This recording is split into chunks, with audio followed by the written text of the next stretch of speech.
This week, join me as I explore the rise and fall of central Mexico's city of the gods, Teotihuacan, a metropolis of mega proportions that thrived for centuries, then mysteriously collapsed.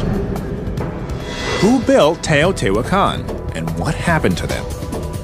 To find out, I float above the ruins, play one of the world's oldest sports, make razor-sharp tools with volcanic glass, and learn about one man whose bones become my window into the past. It's a search for answers to one of history's great enigmas. We're digging for the truth, and we're going to extremes to do it. Like butter.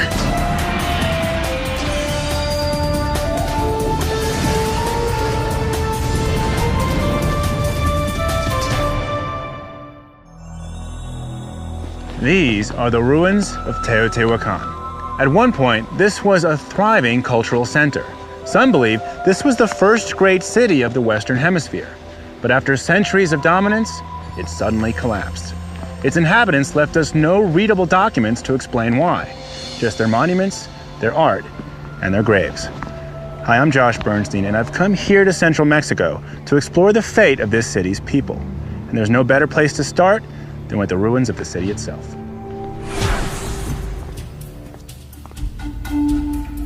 Pyramids dominate the city skyline. Today, 3 major ones still stand. But in the past, as many as 200 smaller pyramids, all just a few feet from each other, dotted the city.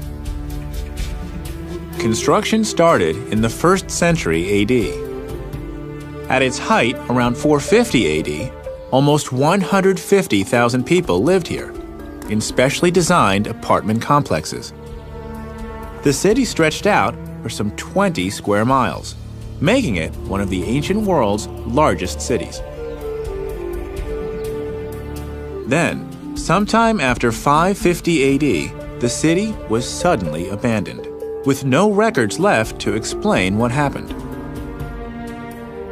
Teotihuacan is located some 30 miles from modern-day Mexico City. It's easy to confuse the Teotihuacanos with the Maya or the Aztecs. But the Maya, who lived hundreds of miles away, were culturally and ethnically distinct from Teotihuacan. The Aztecs, on the other hand, may have descended from the Teotihuacanos. They were the ones who discovered the silent ruins of the city some 700 years after its collapse. The superhuman majesty of the ruins so profoundly impressed them that they immortalized it in their legends. They named this monumental city Teotihuacan, the city of the gods. Today, it's the most visited archaeological site in Mexico, but is still one of the least understood. Who built Teotihuacan? I'm here at the on-site museum with Dr. Mike Spence. He's conducted extensive excavations at Teotihuacan. His specialty? Analyzing human remains. Mike introduces me to some of the earliest inhabitants, or at least what's left of them. Clues like these have given him insight into the city and its people. When we found these revolutionized our understanding of Teotihuacan. We had the idea that Teotihuacan was primarily peaceful. But when we found these, we realized that there was a more sinister aspect to the city. These particular individuals are soldiers, we believe. Mike, how do you know that these guys were soldiers? You can see that they're wearing these shell collars, and below the collars, hanging from them, are a series of replicas of human jawbones. The ones here are replicas because this is a museum, or they actually were buried with replicas? No, they were buried with replicas. Oh, really? Replicas meant to symbolize or represent the various kills they made in warfare. So each jaw represents one or a certain number of people they've killed? I think so. Judging from the number of jawbone pendants, we can tell that they were clearly elite soldiers. But a closer examination of their remains could tell me a lot more about them and their civilization. Mike takes me to a storeroom, stacked from floor to ceiling with ancient remains found at the site.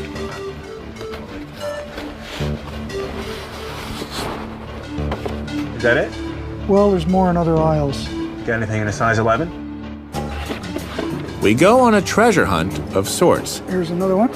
and stack up on the bones of one man who lived here some 2,000 years ago. I'll carry this one. Okay. First. He's a critical source of information. Oh, this is like a really scary Christmas present. What'd you get me? You can catch. I might give him something. Grab that one. That's the femur. Femur? Go. The other femur. Ah, I got you. Ah, the tibia. Ah, very good. There you go. We lay the bones out like you'd expect him to be buried. But this wasn't the way his bones were actually found. Put this out like this a little bit, and then these would come back in, sort of flexing the legs, you know? And that's how the legs were close together and bent. His bent position tells us that he was bound at the feet. And that's not all. Now the wrists, they would have looked like this, only they would have been underneath behind the pelvis. right? Yeah. So is it like this, where they're actually... That's right, yeah, a little higher, about the small of the back. Yeah. In this case, cause of death was... I think he was probably buried alive. Buried alive. Along with 200 other healthy young people. All sacrificed in a single, seemingly gruesome event. Who were these victims? Fortunately, bones and teeth store chemical records of oxygen isotopes. These act like geographic markers, allowing us to find out more about these people. Nearly all of the oxygen that goes into the formation of tooth and bone comes from the water we drink. The oxygen isotopes in bones change when a person moves from one place to another. By analyzing these isotopes, scientists can tell where the person lived before he died. Can you show me how that's done? The bone told us that he'd been living in Teotihuacan for some years before he was sacrificed. On the other hand, oxygen isotopes in teeth don't change over time. They're imprinted by water we drink in childhood, when our teeth are forming. By comparing these isotopes to those in the water in various places, Mike can tell that this soldier wasn't born here. Yep. The isotopes in the tooth indicates that he spent his childhood someplace else, not in Teotihuacan, not even near Teotihuacan. How far away? Could have been Highland, Guatemala, and that's 1,000 or more kilometers away. It could have been Michoacan, which is still 200 to 300 kilometers away. So his story, he was born a long distance away, probably Highland, Guatemala, arrived at some point in Teotihuacan, became a member of the military, served in Teotihuacan for some years, and then was sacrificed. The other victims have a similar story. Most of them were born elsewhere and moved to Teotihuacan later in life. This suggests that the rulers recruited people from diverse regions of Mesoamerica before sacrificing them at the altar of the state. Isn't that a testament then to the power of Teotihuacan? Yes. So this city had quite an allure. Tells us that this was the premier city of Mesoamerica. So Teotihuacan was known far and wide It was. for being special. It was more than special. It wasn't just an ordinary city, not even an extraordinary city. It was absolutely unique. It was the city where time began, where the present universe was formed, where the gods sacrificed themselves to make men.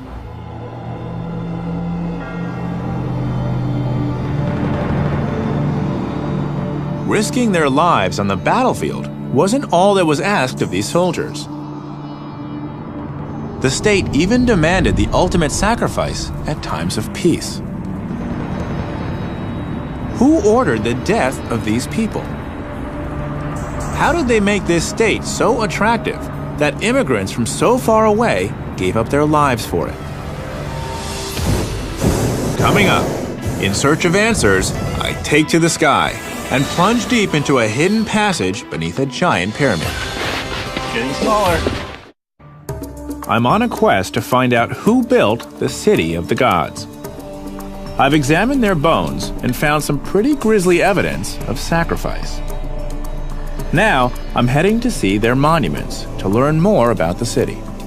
The scale and magnificence of Teotihuacan has long perplexed archaeologists and scientists. The epic architecture and organization suggest a strong central authority. I've asked Linda Manzanilla, a leading archaeologist in Teo, to tell me more about the city's design. When people first settled here? We have traces of villages towards the southern part of the valley around 400 before Christ.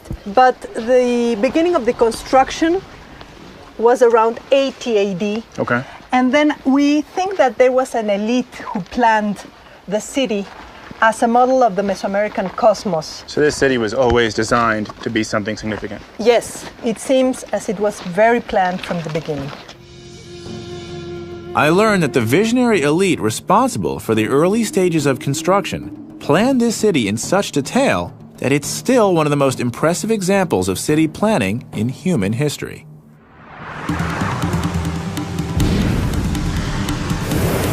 To get a full grasp of this city's scale, Linda tells me I have to get another point of view. All right, up and away.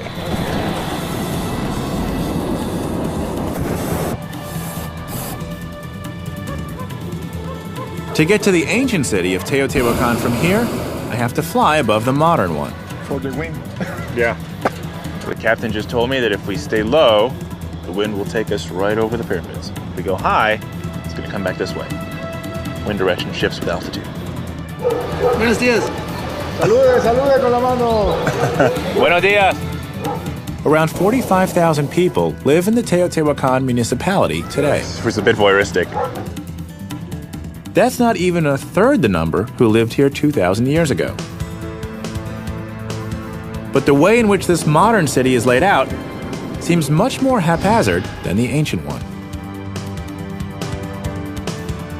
I was impressed by the size of the city from the ground, but from up here, what I see is a testament to the complexity and sophistication of the people who designed and built this city.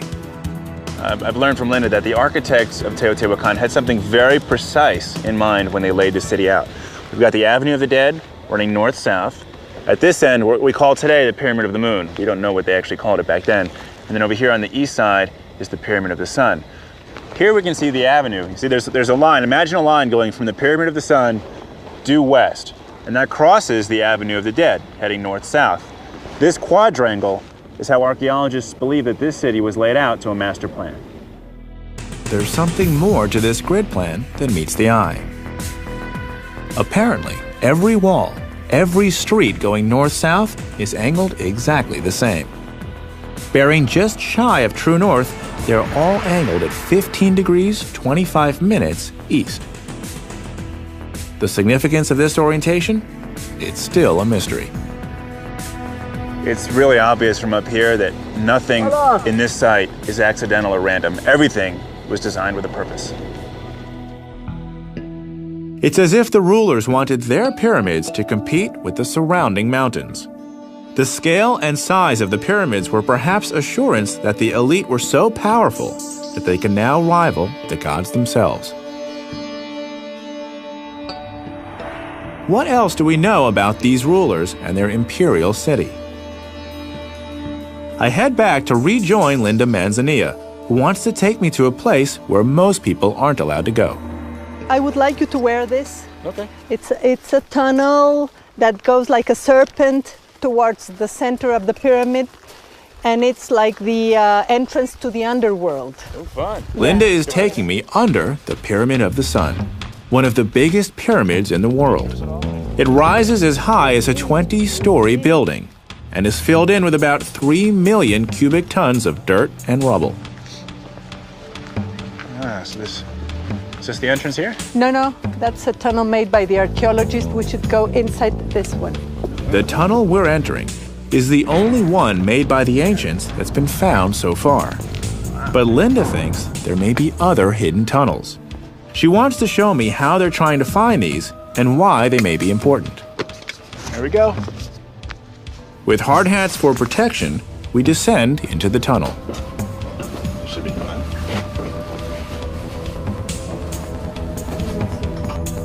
Linda believes that this shaft was created by removing loose volcanic rocks from the ground. The resulting serpentine tunnel heads down for 300 feet. Tight squeeze, humid, and I can definitely feel the sensation of going down into the center of the pyramid. Channel. Over the centuries, this tunnel has been looted many times. All that's left of the original interior are a few stone channels that collected the water dripping from the ceiling. A hidden tunnel or chamber would be a real prize for the archaeologists. It could hold secret treasures that offer clues to some of this city's riddles. It's getting hard to breathe. To penetrate the hidden secrets of the pyramid, scientists are using the latest technological tool. Got something huge and white in the center of the... Oh yes, this is a muon detector. It's an instrument that we are using to see if there are chambers that the archaeologists have not seen inside the pyramid. Muon detector. Muon detector, yes. Wow. The muon detector is like a huge X-ray machine. It tracks muons, subatomic particles. Just like dental X-rays find cavities in teeth, the muon detector finds cavities in the pyramid above. Most muons get absorbed by the mass of the pyramid and don't reach the detector. But in spots where there are holes or chambers, more muons pass through to the machine, where they're recorded and mapped. As for the tunnel, this is where it ends, in 4 chambers, which Linda says may have represented the 4 quadrants of the city above. Who knows what clues may have been in these chambers before it was looted? The muon detector will hopefully help improve our knowledge. But it'll take at least another year to measure the muons and work out if there are any hidden chambers. So until then, We'll just let it do its thing. up next, I travel to an ancient volcanic glass mine in search of more clues to this mysterious civilization. Oh, because it might collapse on Might collapse. In search of clues about the inhabitants of the City of the Gods, I found out about mass sacrifices and possible hidden chambers under the state temple. From above, I saw real evidence that this was a true metropolis. It was a city with a multi-ethnic population ruled by a mysterious elite. How did this city become so grand?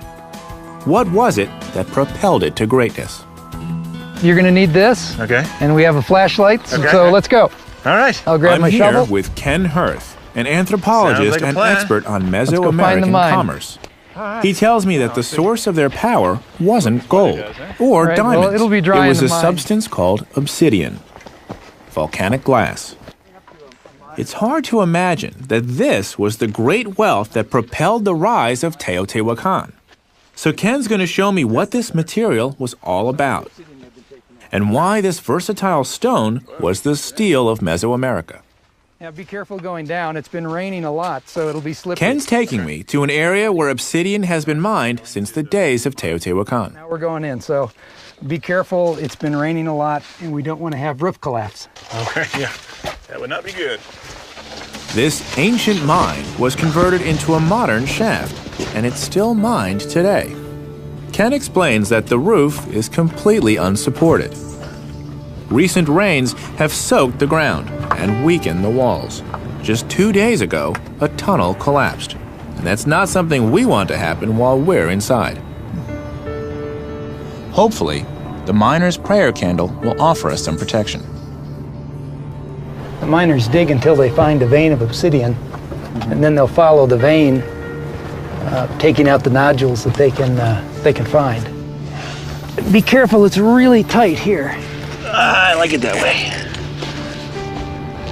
Ken and I are now a long way in. Yeah, collapse We would can not no be a good longer idea. see the mouth of the tunnel. But we've asked some of the miners to wait near the entrance, just in case something happens. Yeah, Josh, here's a good spot. All right. Oh, wow. Look at that. You can see the natural obsidian's embedded in a soil ash matrix. Wow. There's obsidian everywhere. Look at this. So this was gold, but to them, obsidian. This was the valuable stuff. Yep. Right. So let's just see if we can find a good quality piece. Can we take a piece from like up here? Would that be unwise? We could, but the roof might collapse. We're better off looking. Okay. Yeah, let's focus on the floor. Yeah, focus on the floor. Okay. And what is it that we're looking for? What makes one piece of obsidian better than another? Well, the quality of the glass. No inclusions or veins, because that makes it easier to flake. And that's what the people at Teotihuacan would have been looking for. Might be good. This one here? That one is very good.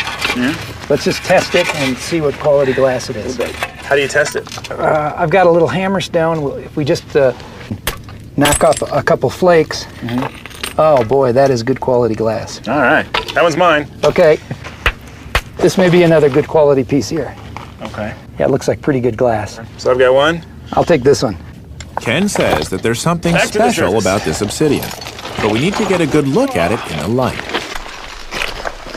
Outside the mine, there's a debris area where miners have left their rejects. Pieces, you'll see that what makes this obsidian But unique, even the rejects carry the hallmark of what makes this is a this very obsidian special spot. unique. you'll see that it has a green golden sheen to it, Wow, look at that. which was important to pre-Hispanic people. They thought green stone was alive, and so it had a symbolic importance. Whether it was a green obsidian or jade, it was symbolically important to them.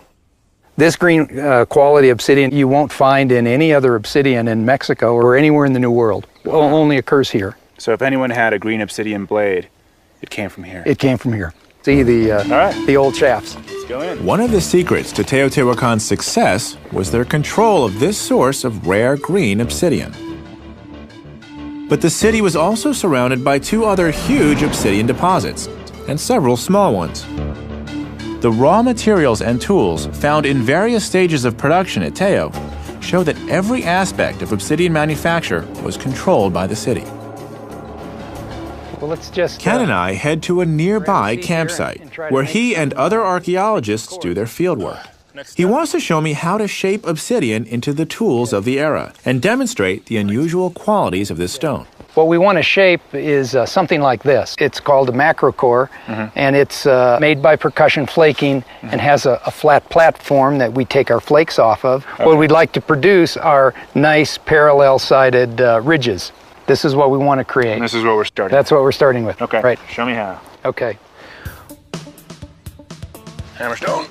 Hammerstone in hands. Tricky, tricky, tricky. Yeah. Creating a core is standard flint napping procedure, but napping obsidian is So tricky. now what? Can I just come in hard and heavy right here and see if I can restore Probably not.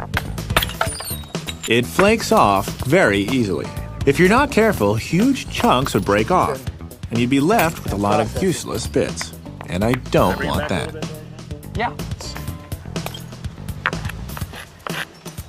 That's good. Good? That's a good one. Yeah, just like that, all the way around. To learn flint napping, you gotta break a lot of rock. Once they have a percussion core like this, they use these ridges to start making blades. This is a Teotihuacan finished core, and what you can see are all the parallel ridges are the spots where blades came off. Looks like this. So one of the things that the Teotihuacan flint nappers were making were long, skinny blades like this. Long, skinny blades. They would have basically... The Teotihuacanos would have braced themselves between trees or stumps. But Ken has created this portable rig. Holding the core with his feet, he has to apply just the right amount of pressure. It takes skill and precision. Something that Ken has developed over many, many hours of hard practice. Good one. Nice. Oh, that's great. This core is a blade factory. You can flake off blade after blade from it. Okay. You can see where they came off the core. And that's just what the Teotihuacanos did. That's great. And we know that they made these, right? Right, These right. replicate exactly what archaeologists have found. Exactly. Archaeologists have found Teotihuacan green obsidian tools all over Mesoamerica, in sites thousands of miles away. This obsidian trade was key in making Teotihuacan the economic center of Mesoamerica. Traders and craftsmen carried these cores to distant towns and flaked off blades on the spot for their customers. The city not only controlled the export of obsidian, it also controlled the human skill it took to shape it, and that skill was vital. They were a Stone Age society. They didn't have metal. They manufactured all their cutting edge from obsidian, which is the sharpest cutting edge, that you can manufacture, even sharper than surgical stainless steel. Sharpest edge you can manufacture even today. Even today. That's so cool. I want to explain what's going on here. Some of the local miners have actually brought in a goat, which they're going to prepare for dinner. But I want to make a point using obsidian. The reason why obsidian blades were found all over Mesoamerica is because everyone had to eat and everyone needed a knife. Obsidian was the most important tool when it came to processing. This is what puts the meat on the table. They would use the obsidian blades for weaponry, and then also they used it for ceremonial activities. They would let their own blood to give it to the gods. And so a small lancelet, they could pierce their tongue or their ears and draw blood and then offer it as an offering to the gods. Blood was sacred. Wow. So this is practical, ceremonial, and sacred. Why not let these guys come in and take their goat back? Gracias. Teotihuacan's control of this versatile substance made them an economic powerhouse. Their sphere of influence extended well beyond their borders.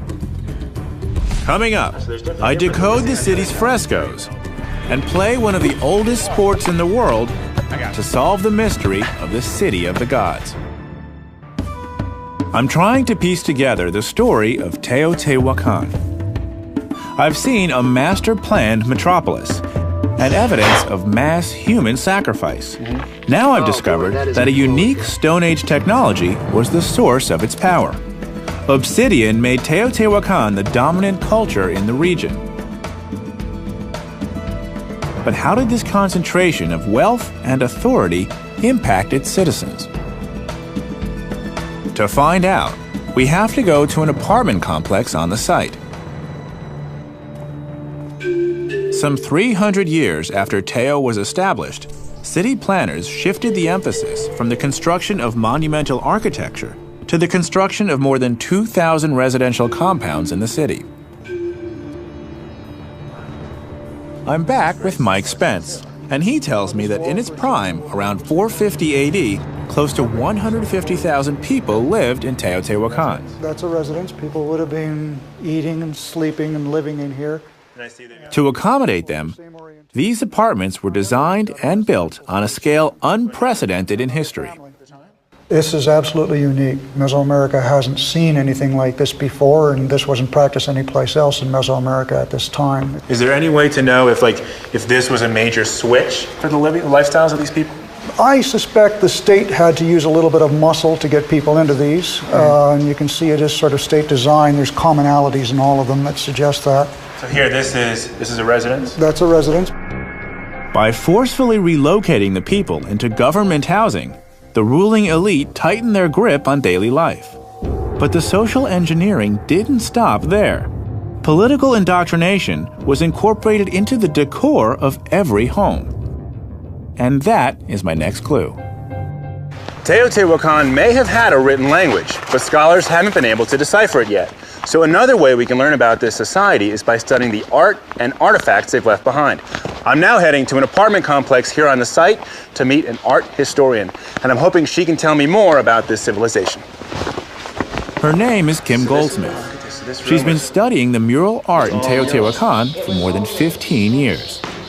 She says that the artwork is as well planned as the architecture of the city. We stop at a recurring icon, an image of a priest. Aren't these fabulous? So what can these tell us about the people of Teotihuacan? Well, we could learn a lot more if we had more. We probably have about 1.1% of their mural artwork remaining. But in general, the mural paintings of Teotihuacan are really representing state symbolism as trying to be really a state propaganda. Even in your own house, on the inside of your house, you're not allowed to pick what you're going to put on your walls. You are going to have a state mandated theme inside your house, so it's visually mesmerizing everybody into saying, we're the greatest, we're the best, go team. Really? So there's some sort of programming going on through the murals? Yes, definitely. And it works very, very well. The mural art was like a political campaign for the elite. Archaeologists believe these ornate drawings of high priests' ritual and sacrifice were painted on the walls in every single home in the city, burning their message into the minds and the hearts of their people. It's as if the murals were used to impose the will of the state on every individual. Was this the climate in which the sacrificed soldiers lived? A climate where they might have accepted that they'd one day give their lives up for the state. Kim takes me around the corner to see another mural. She thinks this room might have been a school. They're really beautiful. From what we saw out there. It's very different because this is more of a slice of everyday life. These are men playing all different kinds of games that I'm sure they must have played during the time period of the city. Looks like here they're playing bocce or marbles or something. Yeah, some kind of a ball game. And, using balls, yeah. And you have a fellow getting a piggyback ride right here. And here's another playing. This is very interesting. These two fellows are playing. Here's the ball. It looks like they're playing using their hips without being able to touch it with their hands. It looks like they're going to a lot of trouble to avoid touching it, in fact. Maybe it has even a continuance in modern times today, some relative of it. What game? There is a game where they played in a court like this? Some people play a game like it, very much so. Everything in the City of the Gods had a religious or ritual aspect. If the rest of this culture is any indication, the game probably wasn't child's play. To find out if this game can offer me more insights into this imperial culture, I travel to western Mexico, where the game is still being played. Here, I meet Ricardo Urquijo, a local who knows a lot about the game, called Hip Ulama. So this is the game, huh? Yeah, this is Ulama. They're using a taste, which is the field ground, and here you have this line, which is right in the middle, and it's called analco. When they cannot respond, then that's a point for this team. It's a bit like volleyball. Each team tries to hit the ball back to the other side. Except, of course, here, they're using their hips instead of their hands. And how many points until you win? 8. The game has a history dating back before the Aztecs, and even before the Teotihuacanos, stretching back some 4,000 years. Ken, is it okay if I give it a try? Sure. Yeah? Va a probar Josh con ustedes, muchachos. Okay? Yeah, sure. Wait, you guys have your shoes off. Bring it on! That's to me. Ah.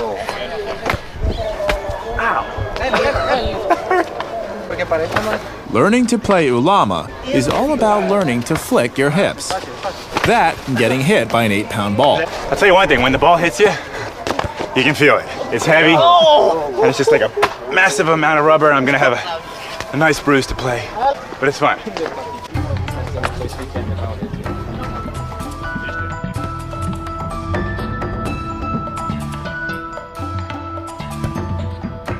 This is seemingly playful stuff, an innocent ball game.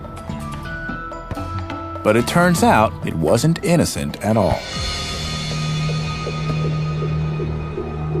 This game between competing teams may have symbolized the battle between the gods in the sky and the lords of the underworld. The ball itself may have symbolized the sun. The rulers of Teotihuacan took a physical game and turned it into a supernatural ritual. Once again, the heavy hand of the state made its mark on daily life. So Ricardo, any sense of how the rules or the game has changed over the last 2,000 years?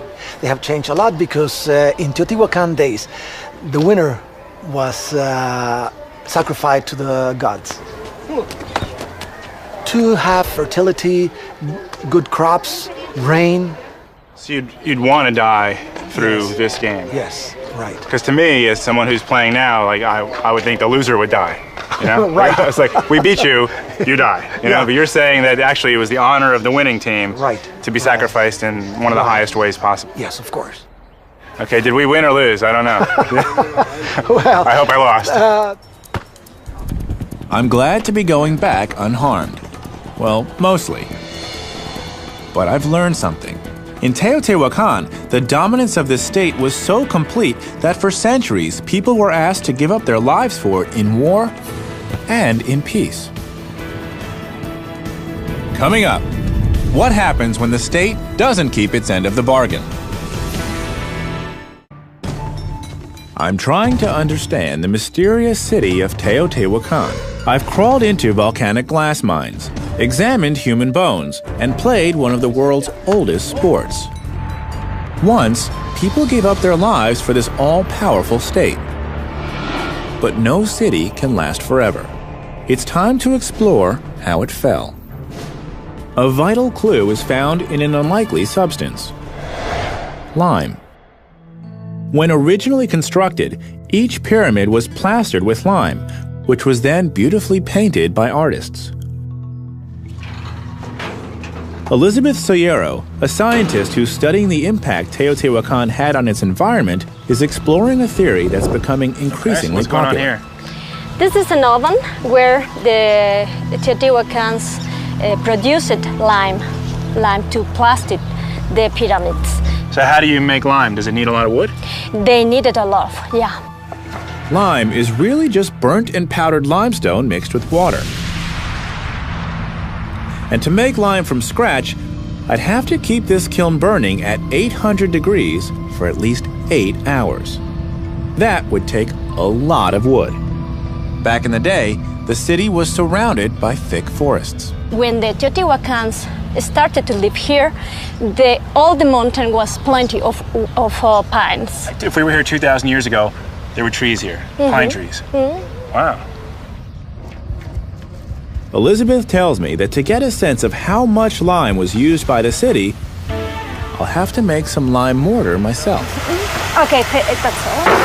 Wow, it feels, that's hot. Yeah, because the reaction is very strong and produce heat. Wow, a lot of heat. It's impressive.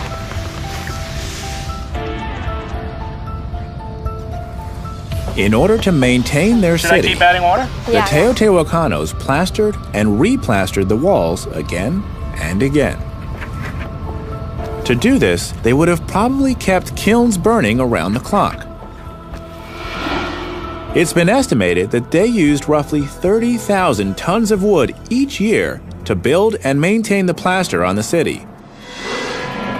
That's about 3,000 acres of forest, cut down and burnt each year over centuries. It's as if they were smearing their forests all over their walls. The forests never recovered from this abuse. Neither did the city. The resulting soil erosion slashed farm productivity, setting the stage for crisis.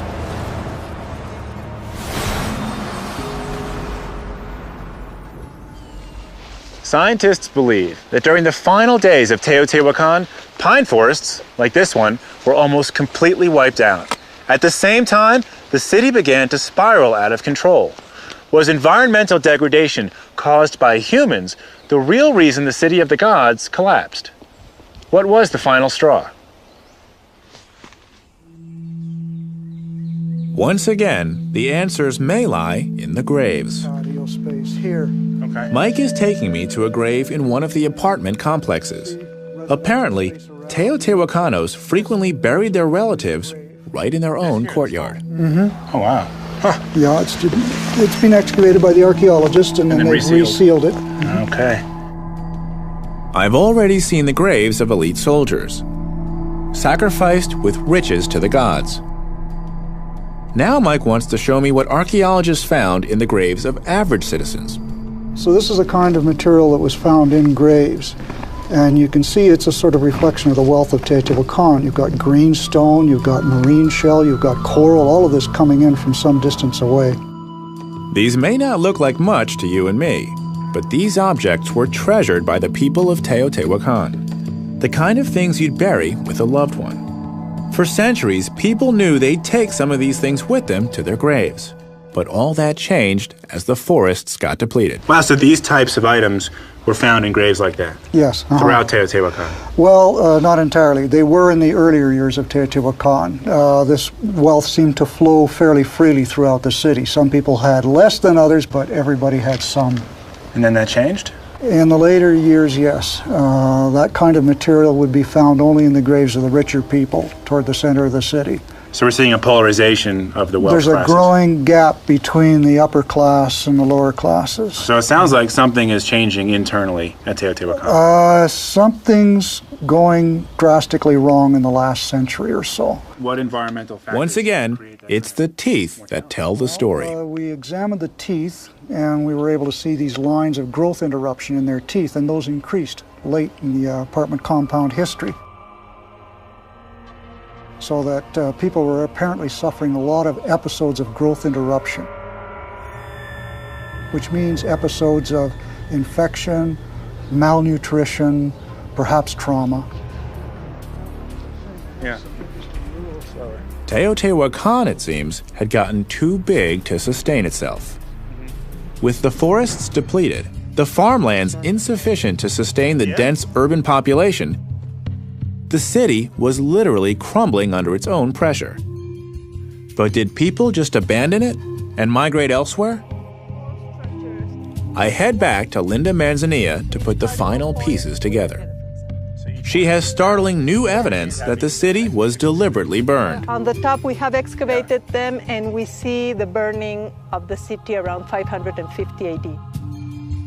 These mounds are the remains of Teotihuacan's administrative center, still in the early stages of excavation. So this is what it looks like before archaeologists clean it all up. Right. This is how These tarps are here to protect some of the most important archaeological evidence yet discovered at Teo. For example, you see here the stucco floors originally were white, and you have Black. the ceiling collapsing, and the beams are burning and falling. That's what this says to an archaeologist. You Yes. can tell by looking at this, because to me, I can see the discolorations here. Yes. But you're saying that 1,500 years ago, a ceiling collapsed on fire and fell here. Well, I knew you were going to ask that, and I brought a sample of the carbonized wood of the... When excavations began here in the early 90s, Linda's team found the charred remains of massive roof beams littering the floor, as if from a great fire. A fire that marked the end of a civilization. Carbonized wood is fragile, so Linda has brought only this tiny sample.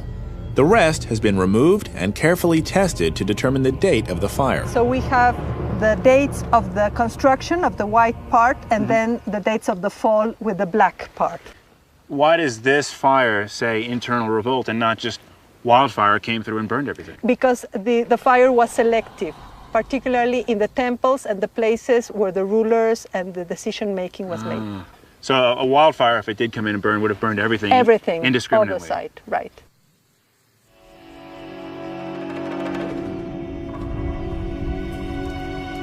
For centuries, Teotihuacan's rulers dominated every aspect of life, even demanding the ultimate sacrifice.